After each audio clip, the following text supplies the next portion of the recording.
Let's not experiment any further because we have a keynote speaker here knowing everything about the internet and what the internet says. One of our most senior researchers in what's called natural language processing, the co-founder of Gavagai, Nikolas Espinoza.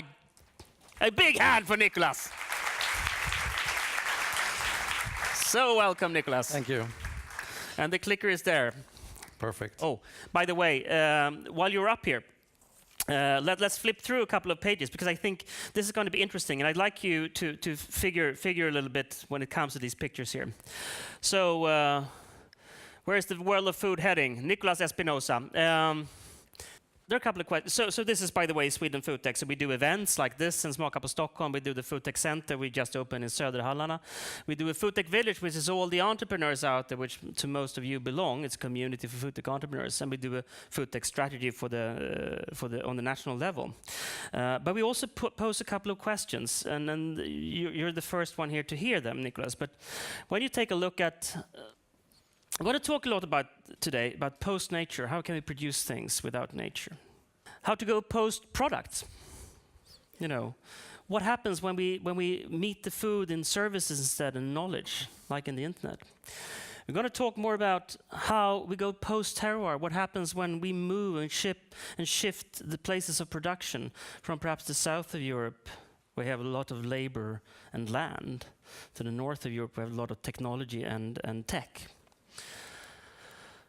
And what's going to happen post-freedom when someone else decides what we're eating, when we have algorithms deciding what's for dinner rather than ourselves? If you can nudge someone to vote in ways that they'd like you to vote, can they nudge you to eat the way they would like you to eat?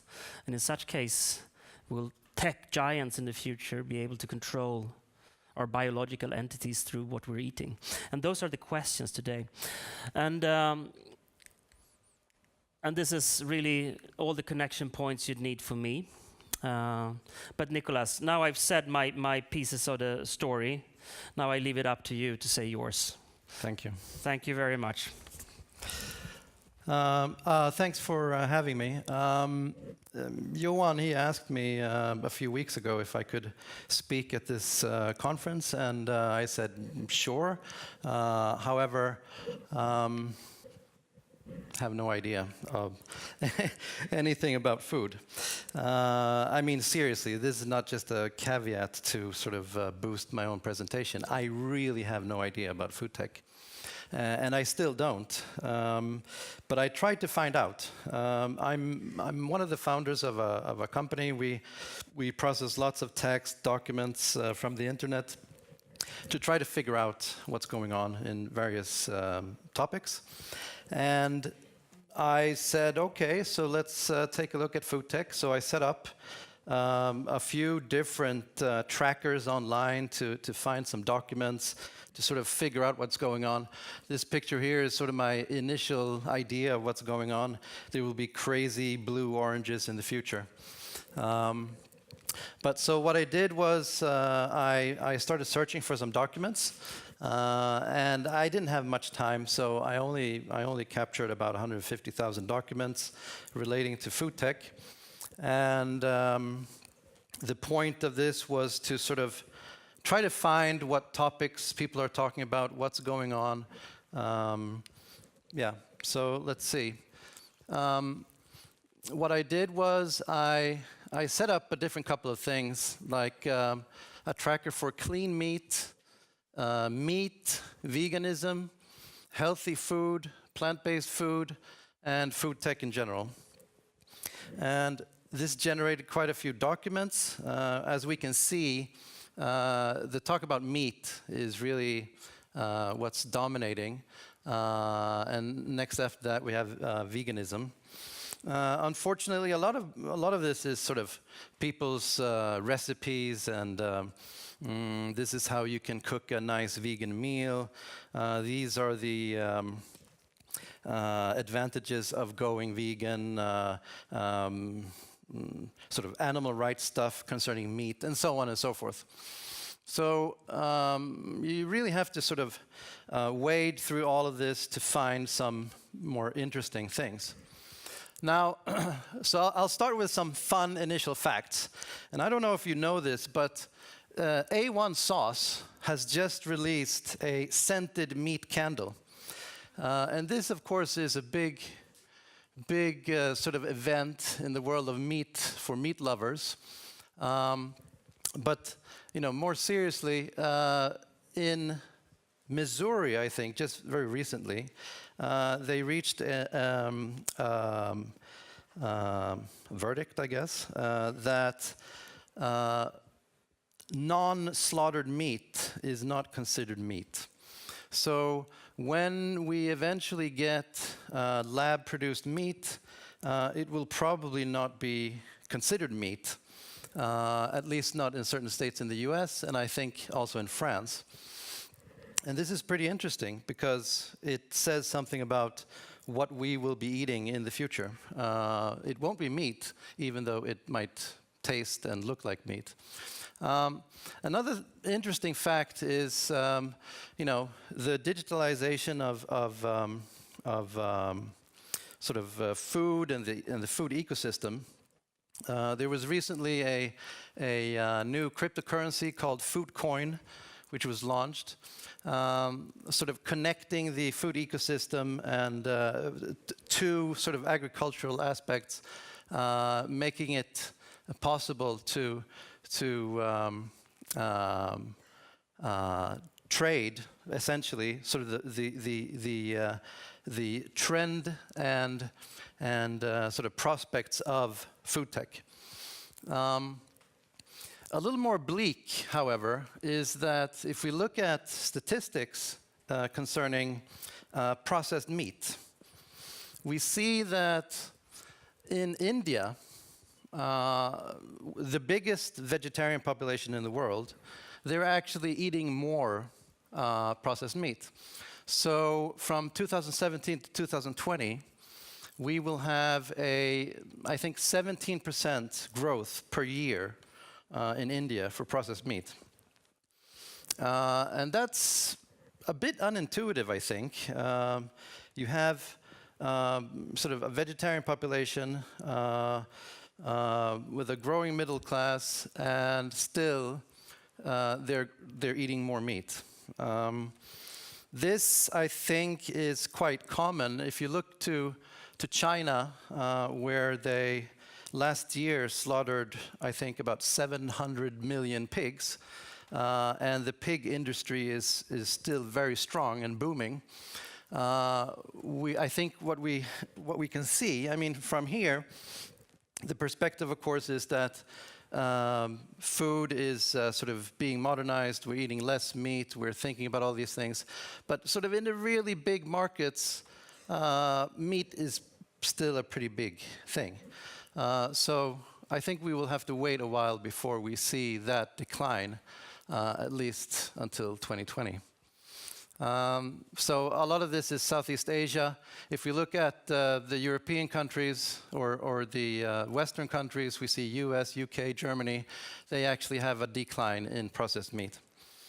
So those are just some fun initial facts. So let's take a look at some more topic or trend-related things. Okay, so what about food? I mean, buying food in general. It seems that food retailers are going, or I mean, grocers are headed the same direction as retailers in general. So what's happening with retailers? Well, they're going bankrupt. We've had a lot of known companies bankrupt in the last year. And what's this due to? It's because of people buying stuff online, right? And now we're expecting to see more food retailers go in that direction. And what does this mean? What effect will this have? Well, I was going to tell you a little story about disruption, and I think this is what's going to happen. So in we see that retailers are sort of dropping. And of course, the same thing will happen with people who shop for groceries. They're going online, right? So you can follow this from left to right. They're going online. And who's there? Well, Amazon is. So Amazon is moving in this direction, of course, and they're driving and contributing to this trend. Now, what do retailers have to do in order to sort of compete? Well, they have to launch their own private labels. So these private labels are what is needed in order to sort of keep up. And at the same time, they need e-commerce platforms to be able to sort of sell their private labels. Again, Amazon is well positioned. So what's happening is the food brands are becoming competitors with their clients, i.e. the retailers. And so we see that the private label growth is conflicting with the brands. And so a famous example is Walmart and Campbell's Soup. So there's been a conflict there. Walmart, they're pushing their own soups. Campbell's Soup is a famous brand, and there's a conflict there. And so grocers are moving into the brand turf, and the food brands, they need to sort of control their own distribution. So how do they do that? Well, again, they're looking to e-commerce. Amazon, they're providing sort of ready-made solutions for a brand to sell and distribute their products, while at the same time they're pushing their own brands. So again, Amazon is well positioned. Of course, there are other companies doing this. There's BigCommerce, there's Magento, and so on. And in this process, you'll have a lot of startups popping up to help out. So you have people doing subscription, you have packaging, you have search, you have social platforms, delivery services, and so on. So this is really what's driving the sort of food tech or startup part of food tech. So what's happening then is that, okay, so now we have the brands moving online, they're selling through their own e-commerce platforms. You have startups who are helping them with everything from packaging to delivery.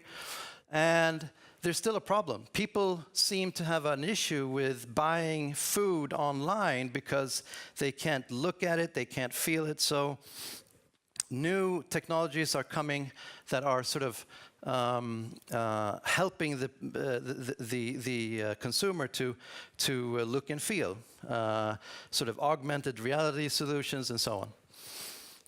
And then, of course, we have the drones and the AIs that help you deliver just in time. And, of course, we have then new offline channels arising where the individual brands are pairing up with these startups in new sort of concepts to get the product to the consumer in the easiest, fastest, most reliable way. So the startup ecosystem is growing and taking market shares. So just an addendum to all of this. I mean, besides the fact that it's a pretty morally reprehensible thing that you kill 800 million pigs in a year, there's an upside there's another upside of not eating meat, and that's that you get a much improved and simplified supply chain with clean meat. So instead of going through the process of breeding, feeding, slaughtering, processing, etc., you just grow and distribute. And that's a pretty nice aspect, and that will feed into the previous story that I just told, where you will be able to get your food in the way you want. Now, this is a very bad picture, but what you see there is a Domino pizza being delivered by a drone, and of course, the pepperoni on that pizza is non-meat, and it's delivered to a person like Johan, who has a sensor. Even before he knows he's hungry, he'll hear the comforting sound of a drone humming through the sky. Smell is going to start to sound instead. Is that one of the keys? Okay, really interesting. But Nikolas, please tell me a bit more about. Okay, so you discovered all these funky stuff by using the Gavagai technology, which of course is a natural language technology. Yes. Where you try to understand what's being said out there on the internet. Yeah. And so what I do is I take a lot of documents, I feed them into a magical machine, and then I build a kind of knowledge graph where I connect documents to each other. I get clusters and graphs and so on. And then I just connect the dots and I sort of build a story. I think it's really interesting because what's just happened is that Nikolas, who is not a food tech expert, used his system in order to become a food tech expert in a pretty short period of time. And this is really interesting because you can do that with this type of technology for basically any type of sector. So you can become an expert in really no time, right? It's amazing, yeah. It's pretty amazing. Okay, thanks a lot, Nikolas, for joining us and telling us this story. Thank you. So.